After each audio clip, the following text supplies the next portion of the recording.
আমরা প্রতিনিয়তই একে অন্যের সাথে কমিউনিকেট করার জন্য চ্যাট করে থাকি।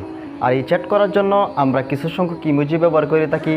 আর এই কিছু সংখ্যক ইমোজির মধ্যে অনেকগুলো ইমোজি রয়েছে যেগুলো ইসলামের সম্পূর্ণই নিষিদ্ধ, এবং এই ইমোজিগুলো তৈরি করেছে ইলুমিনেটি এজেন্টরা, যারা মুসলিমদের ঈমান ধ্বংস করার জন্য প্রতিনিয়তই কাজ করে যাচ্ছে গোপনে। আর আপনারা সবাই জানেন যে ফেসবুক যে অ্যাপটি, এই অ্যাপটি সৃষ্টি করেছে একজন খ্রিস্টান ব্যক্তি যার নাম মার্ক জুকারবার্গ, এবং মেসেঞ্জারটি হয়তো বা কোনো ইহুদি বা খ্রিস্টানেই সৃষ্টি করেছে। আর আপনারা সবাই জানেন যে ইহুদি ও খ্রিস্টানরা সবসময় মুসলমানদের ঈমান ধ্বংস করার জন্য তারা কাজ করে যাচ্ছে প্রতিনিয়তই। আর তারা কিছু সংখ্যক ইমোজি এই মেসেঞ্জারের মধ্যে ঢুকিয়ে দিয়েছে মুসলমানদের ঈমান ধ্বংস করার জন্য। তাই আমি আপনাদের স্ক্রিনে কয়েকটি ইমোজি দেখাচ্ছি যেগুলো ইসলামের সম্পূর্ণ নিষিদ্ধ, ও ইলুমিনেটি এজেন্টরা এই ইমোজিগুলো মেসেঞ্জারে ঢুকিয়েছে। সেই ইমোজিগুলো আমি এখন আপনাদেরকে স্ক্রিনে দেখ। দর্শক, এরকম একটা ইমোজি রয়েছে। অনেকে এরকম দিয়ে ছবি তোলে, এরকম দিয়ে পোজ দিয়ে ছবি তোলে, আবার অনেকে চ্যাট করার সময় এই ইমোজিটা ব্যবহার করে থাকে।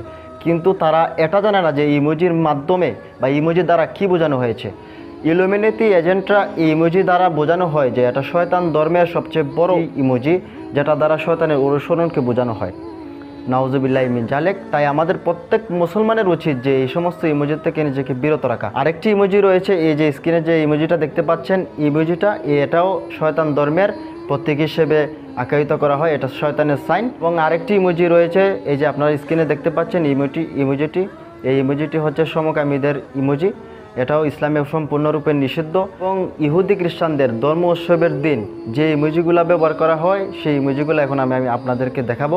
এই যে স্ক্রিনে যে ইমোজিগুলো দেখতে পাচ্ছেন, এইগুলা ইহুদি ও খ্রিস্টানদের ও নাসারাদের উৎসবের দিন এই ইমোজিগুলো ব্যবহার করা হয়। তাদের উৎসবের জন্য ইমোজিগুলা তৈরি করা হয়েছে। আমি আপনাদেরকে যতগুলো ইমোজি দেখিয়েছি সমস্তগুলো ইসলামের সম্পূর্ণ নিষিদ্ধ, আর ঈমান ধ্বংসের জন্য এই ইমোজিগুলা যথেষ্ট হয়ে দাঁড়িয়েছে বর্তমান সময়ে। তাই আপনারা যারা এই ভিডিওর মাধ্যমে জানতে পেরেছেন, আমি আশা করব আপনারা এই সমস্ত ইমোজি আর পরবর্তী সময়ে বা কখনো এই সমস্ত ইমোজি আর ব্যবহার করবেন না।